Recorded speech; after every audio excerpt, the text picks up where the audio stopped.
নমস্কার বন্ধুরা, গল্পকথক তিতির চ্যানেলে আজকের নিবেদন তারাশঙ্কর বন্দ্যোপাধ্যায় রচিত একটি ছোট গল্প তাসির ঘর। তাহলে চলুন শুরু করছি। অমর শখ করিয়া চায়ের বাসনের সেট কিনিয়াছিল। 6টা পিরিচ, পেয়ালা, চা দানি ইত্যাদি রং চং করা সুদৃশ্য জিনিস। দামও নিতান্ত অল্প নয়, 4 টাকা। 4 টাকা মধ্যবিত্ত গৃহস্থের পক্ষে অনেক। অমরের মায়ের হুকুম ছিল, সেটটি যত্ন করে তুলে রেখো বৌমা, কুটুম্ব স্বজন এলে, ভদ্রলোকজন এলে বের করো। কলিকাতা প্রবাসী হরেন্দ্রবাবুরা দেশে আসিয়াছেন। আজ তাহাদের বাড়ির মেয়েরা অমরদের বাড়িতে বেড়াইতে আসিবেন। তাহারই উদ্যোগ আয়োজনে বাড়িতে বেশ সমারোহ পড়িয়া গিয়াছে। মা বলিলেন, চায় সেটা আজ বের করতো গৌরী। গৌরী বাড়ির মেয়ে, অমরের অবিবাহিতা ভগ্নী।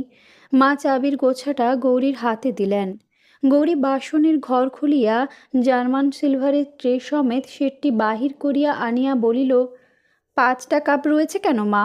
আরেকটা কাপ কি হলো? এই দেখো বাপু, সবে আমি বের করে আনছি, আমায় দোষ দিও না যেন। বিরক্ত হইয়া মা বলিলেন, দেখ না ভালো করে খুঁজে, ঘরেই কোথাও আছে, পাখা হয়ে উড়ে তো যাবে না।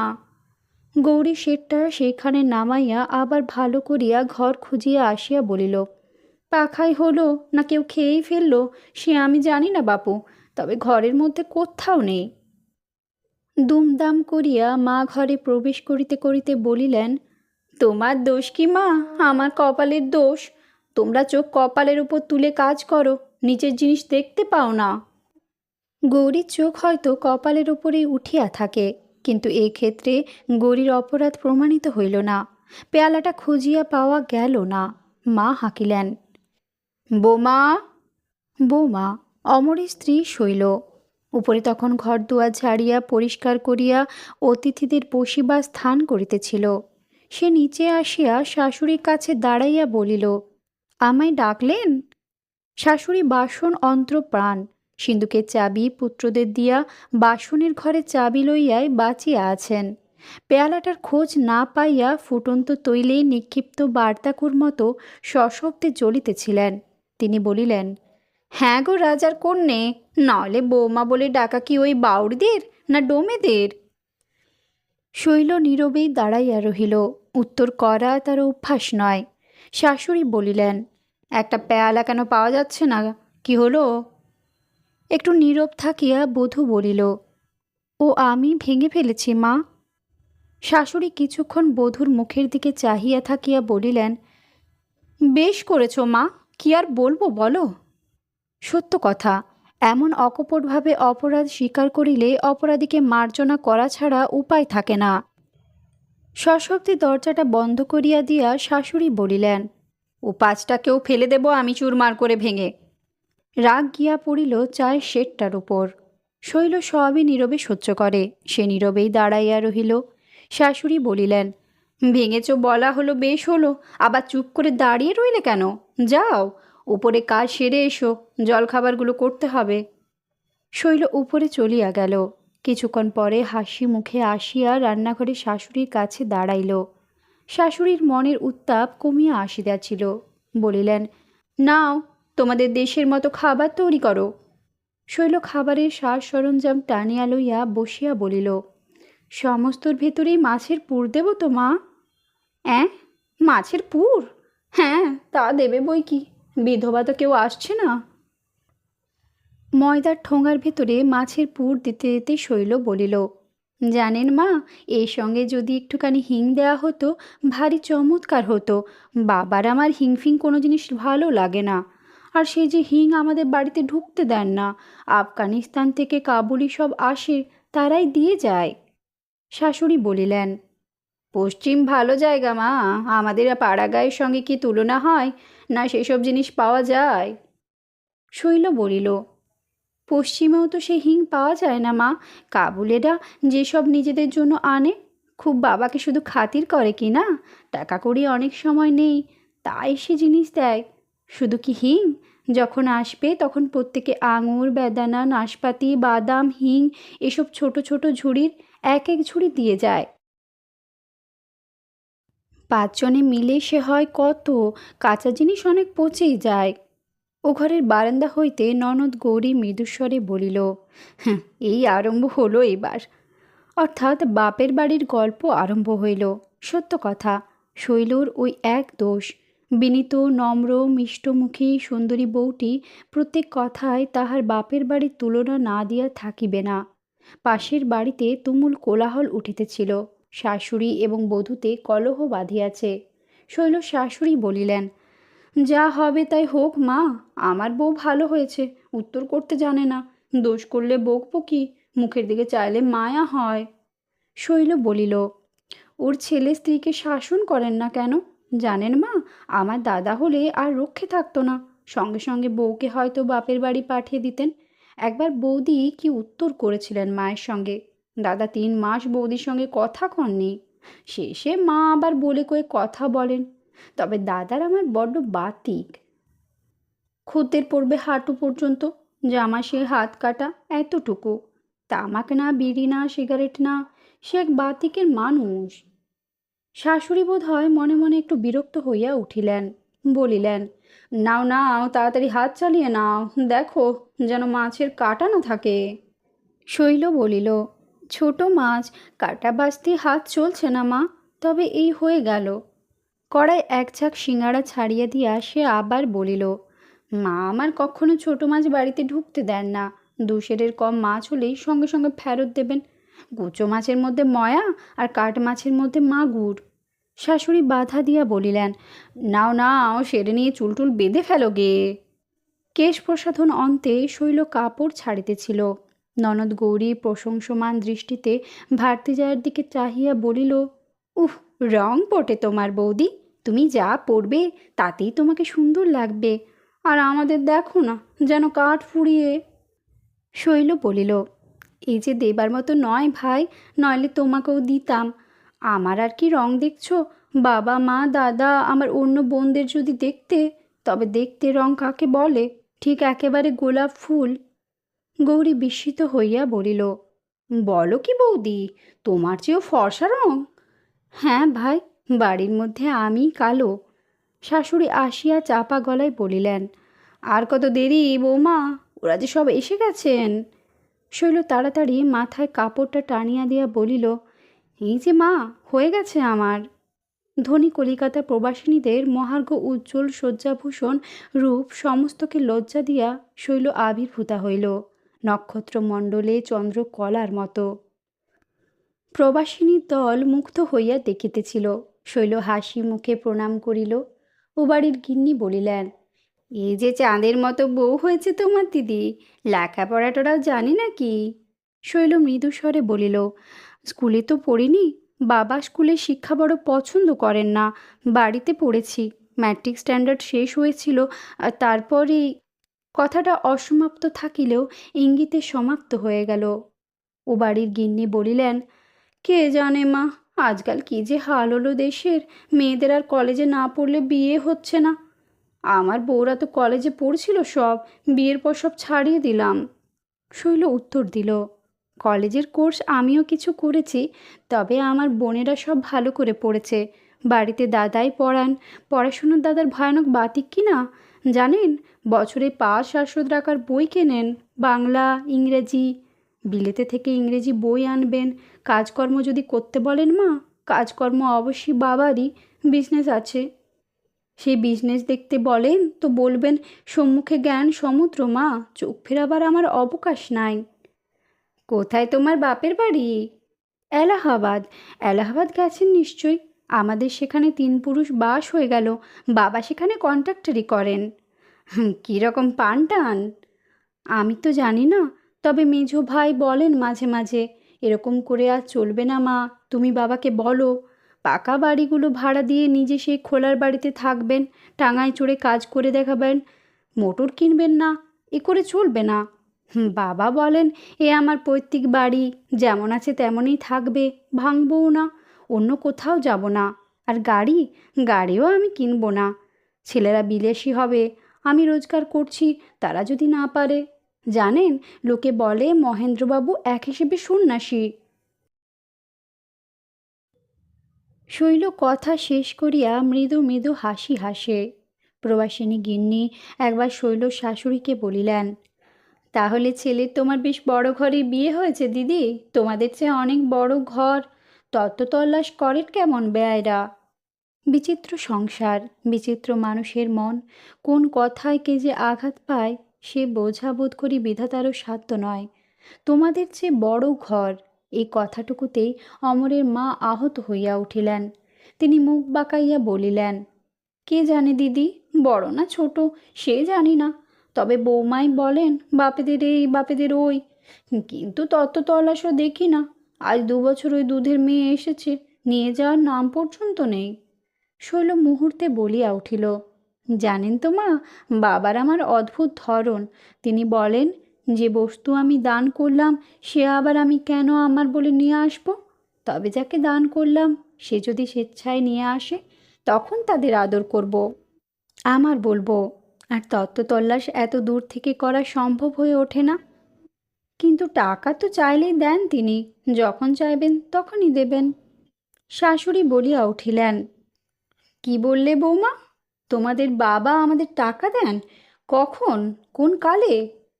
শৈল বলিল, আপনাদের কথা তো বলিনি মা, আপনি জিজ্ঞেস করে দেখবেন। 100, 50, 80 চাইলেই তিনি দেন, কেন দেবেন না? শাশুড়ির মুখ কালো হইয়া উঠিল। শুধু সগাম নিবাসী নয়, উপস্থিত মহিলাবৃন্দ প্রবাসিনী। দেশ দেশান্তরে এ সংবাদ রটিয়া যাইবে। অমরের মায়ের মাথা কাটা গেল। তিনি বলিলেন, ভালো, অমর আসুক, আমি জিজ্ঞাসা করব।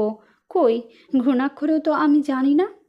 ও বাড়ির গিন্নি বলিলেন, তোমায় হয়তো বলেনি অমর, দরকার হয়েছে শ্বশুরের কাছে নিয়েছে। অমরের মা বলিলেন, সে নেবে কেন ভাই? সে নেওয়া তো তার অন্যায়, নিজ কাজ। ছি, শ্বশুরের কাছে হাত পাতা, ছি। অমর কাজ করে কলিকাতায়, সেখানে সে অর্ডার সাপ্লাইয়ের ব্যবসা করিয়া থাকে। ব্যবসা হইলেও ক্ষুদ্র তাহার আয়তন, সংকীর্ণ তাহার পরিধি, তবু সে স্বাধীন। তাই মাসে 2বার করিয়া সে বাড়ি আসিয়া থাকে।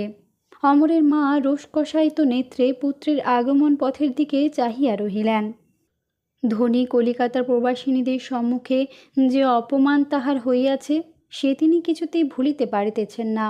শুধু তাহার সংসারের অসলতায় নগ্নভাবে প্রকাশ করে নাই, তাহাকে মিথ্যাবাদিনী সাজিতে হইয়াছে। এ কয়দিন বধূর সঙ্গেও একরূপ বাক্যালাপ করেন নাই। শৈল অবশ্য সে বিষয়ে দোষী নয়। সে সর্বদাই হাসি মুখে শাশুড়ির আজ্ঞার জন্য তাহার মুখের দিকে চাহিয়া থাকে। সংসারের নিয়ম কাল অগ্নির উত্তাপও হারিয়া থাকে, মনের আগুনও নিভাইয়া আসে।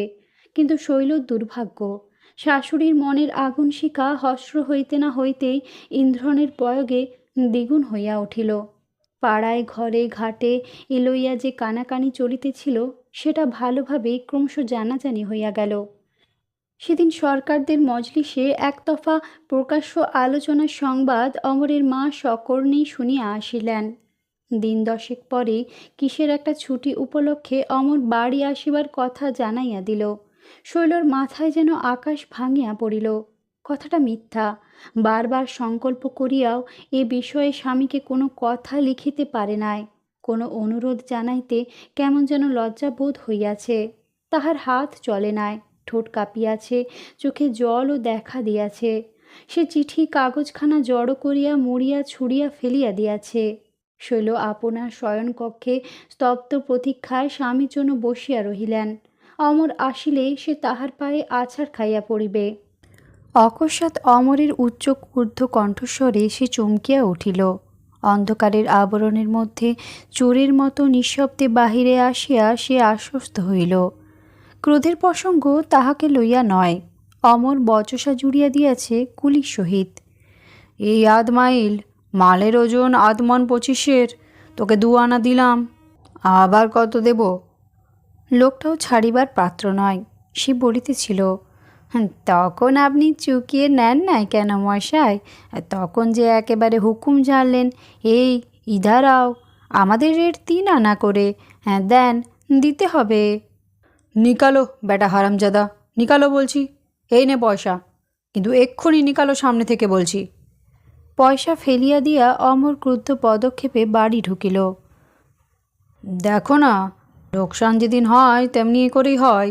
50টা টাকা একজন মেরে দিয়ে পালালো, তারপর টেন ফেল, আবার বাড়ি এসেও 4টে পয়সা লোকসান। মাও বোধ করি প্রস্তুত হইয়া দাঁড়াইয়াছিলেন। তিনি শান্ত অথচ শ্লেষতীক্ষ্ণ কণ্ঠে কহিলেন, তার জন্য তোমার চিন্তা কি বাবা? বড়লোক শ্বশুর রয়েছেন, তাকে লেখো, তিনিই পাঠিয়ে দেবেন। অর্থ না বুঝিলেও শ্লেষতীক্ষ্ণ বাক্যস্বর আঘাত করিতে ছাড়ে নাই। অমর ভ্রু কুঞ্চিত করিয়া বলিল, তার মানে? মা বলিলেন, সেই জন্যই তো তোমার পথ চেয়ে দাঁড়িয়ে আছি বাবা। আমি শুনব, তুমি আমাকে তোমার রোজগারের অন্ন খাওয়াও, না তোমার শ্বশুরের দানের অন্নে আমাকে পিণ্ডি দাও। তুমি নাকি তোমার শ্বশুরের কাছ থেকে টাকা চাও, আর শ্বশুর তোমায় টাকা পাঠিয়ে দেন, 100, 50, 80, যখন যেমন তোমার দরকার হয়। ক্লান্ত তিক্তচিত্ত অমরের মস্তিষ্কে মুহূর্তে যেন আগুন জ্বলিয়া উঠিল। সে বলিয়া উঠিল, কে, কোন হারামজাদা আমাকে সে কথা বলে? মা ডাকিলেন, বৌমা। শৈল চক্ষের সম্মুখে চারিদিক যেন দুলিতেছে। কি করিবে কি বলিবে কোনো নির্ধারণই সে স্থির করিতে পারিল না। শাশুড়ি আবার বলিলেন, চুপ করে রইলে কেন, বলো, উত্তর দাও। শৈল বিহলের মতো বলিয়া ফেলিল, হ্যাঁ বাবা দেন তো। অমর মুহূর্তে উন্মত্তের মতো দেওয়ালে মাথা কুটিতে আরম্ভ করিল। মা তাড়াতাড়ি তাহাকে ধরিয়া ফেলিলেন। অমর বলিল, ও বাড়িতে থাকলে আমি জলগ্রহণ করব না। মা বলিলেন, আমার মাথা কাটা গেল হরেনবাবুর বাড়ির মেয়েদের কাছে, এমন বউ নিয়ে আমি ঘর করতে পারবো না বাবা। বিচারক যেখানে বিধিবদ্ধ বিধানের মধ্যে আবদ্ধ নয়, সেখানে বিচার হয় না, বিচারের নামে ঘটে স্বেচ্ছাচার। তাই ওইটুকু অপরাধে শৈলের অদৃষ্টে গুরুদণ্ড হইয়া গেল। সেই রাত্রেই তাহার নির্বাসনের ব্যবস্থা হইল। রাত্রি 12টার ট্রেনে শৈল দেবর তাহাকে লইয়া এলাহাবাদ রওনা হইয়া গেল। শৈলকে দেখিয়াই তাহার মা আনন্দে বিস্ময়ে আকুল হইয়া বলিলেন, এ কি শৈল, তুই যে এমন হঠাৎ? শৈল ঢোক গিলিয়া বলিল, কেন মা, আমাকে কি আসতে নেই? তোমরা আনলে না, কাজী এলাম। মেয়েকে বুকে জড়াইয়া ধরাইয়া মা বলিলেন, ওরে হানতে কি অসাধ আমার, আমার মনেই কি ব্যথা হয় না, কিন্তু আমি কি করব বল। একটি দীর্ঘ নিঃশ্বাস ফেলিয়া তিনি আবার বলিলেন, বাবুর রোজগার কমে গেছে, বাজার নাকি বড় মন্দা, তার উপর হৈমির বিয়ে এসেছে, খরচ যে করতে পারছি না মা। শৈল অবকাশ পাইয়া অঝোর ঝরে কাঁদিয়া বুক ভাসাইয়া দিল। মা বলিলেন, সঙ্গে কে এসেছে শৈলী, জামাই? শৈল বিবর্ণ মুখে বলিল, না, আমার দেওর এসেছে। কই সে, ও মা, বাইরে কেন সে, ঘরের ছেলে? ওরে দায়, দেখ তো, বড় দিদির দেওর বাইরে আছেন, ডাক তো, বল মা ডাকছেন। শৈলর বুক দূর দূর করতেছিল। কনিষ্ঠ ভ্রাতার প্রতি অমরের আদেশ ছিল, সে যেন সেখানে জনগ্রহণ না করে। কঠিন শপথ দিয়া আদেশ দিয়াছে অমর। দায় ফিরিয়া আসিয়া বলিল, কই, কেউ তো নেই। মা আশ্চর্য হইয়া বলিলেন, সে কি, কোথায় গেল সে? শৈল বলিল, তাকে ট্রেন ধরতে হবে মা, সে চলে গেছে। বিস্ময়ের উপর বিস্ময়ে মা যেন অভিভূত হইয়া গেলেন। ট্রেন ধরতে হবে, চলে গেছে, সে কি?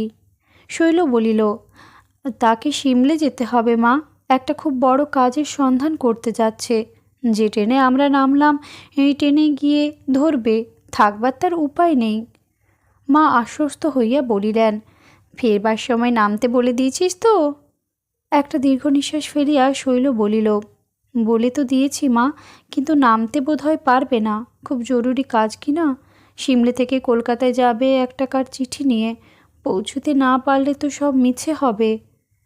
এই সময়ই শৈলর জ্ঞানান্বেষী বড়দাদা বাড়ি ঢুকিল।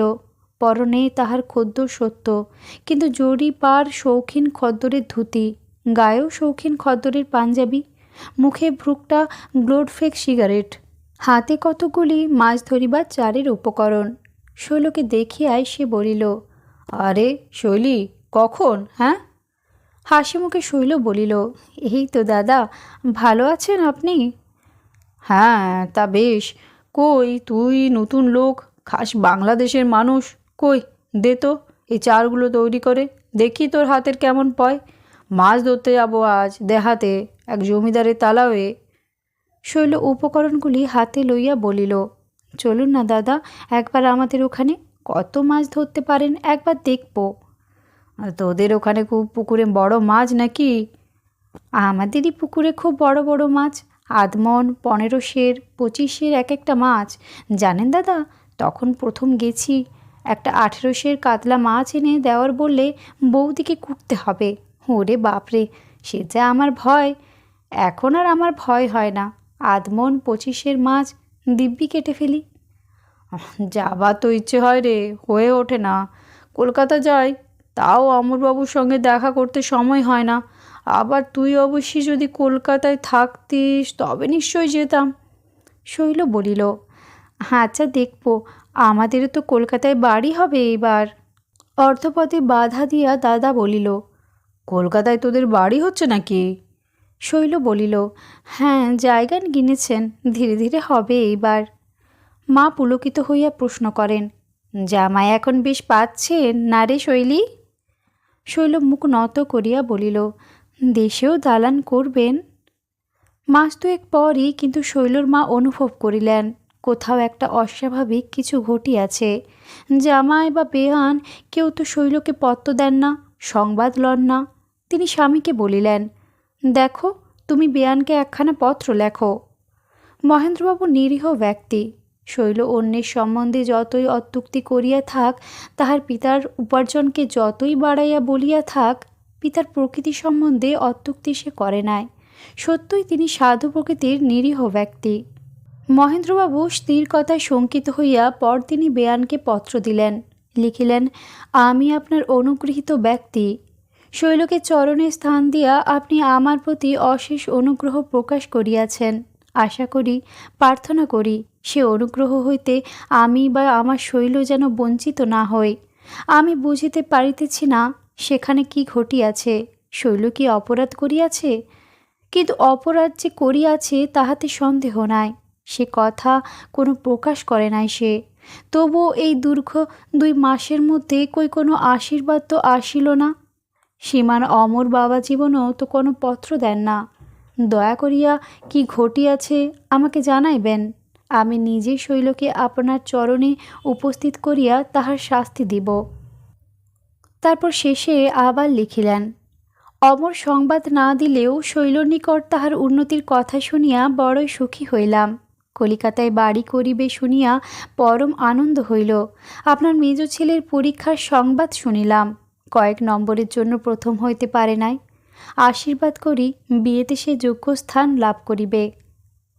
পত্রখানা পড়িয়া অমরের মায়ের চোখে জল আসিল। মনে তাহার ক্রোধ বহ্নি চলিতেছিল। ইন্ধনের অভাবে সময়ক্ষেপে সে বহ্নি নিভিয়া গিয়াছে। প্রতি পদে তাহার শৈলর প্রতিমার মতো মুখ মনে পড়িত। বলুক সে মিথ্যা, তবু মিষ্ট কথার সুরটি তাহার কানে বাজিত। আজ বেয়াইয়ের পত্র পড়িয়া তাহার সকল গ্লানি নিঃশেষে বিদূরিত হইয়া গেল। শুধু বিদূরিত হইয়া গেল তাই নয়, পুত্রবধূর উপর মন তাহার প্রসন্ন হইয়া উঠিল। পত্রের শেষ ভাগটুকু পড়িয়া আবার তিনি সেখানটা পড়িলেন, কলিকাতার বাড়ি ইত্যাদি। তিনি অমরকে পত্র দিলেন। বেহাইকে লিখিলেন, বৌমা আমার ঘরের লক্ষ্মী, লক্ষ্মীর কোনো অপরাধ হয়? তবে কার্যগতিকে সংবাদ লইতে পারি নাই, সে দোষ আমারই। শীঘ্রই অমর বৌমাকে আনিবার জন্য যাইবে। পত্র পাইবা মাত্র শৈল পুলকিত হইয়া স্বামীকে পত্র লিখিতে বসিল। অমর আসিয়াছে, 10-12 সেরের একটা মাছ সে সঙ্গে আনিয়াছে। শৈল তাড়াতাড়ি সেটা কাটিতে বসিল। বলিল, বড় জাতের মাছ বোধহয় ধরা পড়েনি, এগুলো মাছলা জাত। ওদিক হইতে ভাতৃজায়া বলিল, এই আরম্ভ হইল, শ্বশুরবাড়ির অবস্থা ভালো আর কারো হয় না। রাত্রে অমরের নিকট শৈল নতমুখে দাঁড়াইয়া রহিল। অমর একখানা পত্র বাহির করিয়া দেখাইয়া বলিল, এইসব কি বলো তো? একটি বড় মাছ যেমন করিয়া হোক আনিবে। এখানে আমি আমাদের অনেক মাছ আছে বলিয়াছি। বেশ, আমাদের 16 আনা একটাও তো পুকুর নেই, অথচ ছি! আর এখানে মুক্তার গহনার চলন হইয়াছে, আমার জন্য ঝুটা মুক্তার মালা 1 ছড়া। ও কি কাঁদছ কেন? শৈল, শৈল! শৈল বিছানায় মুখ গুজিয়া আকুল হইয়া কাঁদিয়া উপাধান সিক্ত করিয়া তুলিল। সে কথা যে অমরকে মুখ ফুটিয়া বলিবার নয়। বন্ধুরা, গল্প পাঠ ভালো লাগলে চ্যানেলটি সাবস্ক্রাইব করবেন। নমস্কার।